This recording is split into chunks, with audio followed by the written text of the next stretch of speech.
Nasa desert. Mga kapatid, kung nasubukan nyo na, sinagot ka ni Lord, ang panalangin mo, hindi pa yan ang pangako niya sa buhay mo. Yan yung freedom mo. Nakalaya ka na.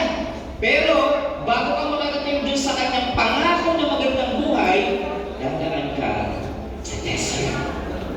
At sa desert, hindi madali. Nandoon yung test. Sabihin mo sa katabi mo, friend, sana makapasa ka sa test. So ano ba yung test?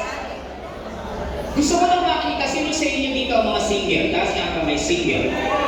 Go ahead, single.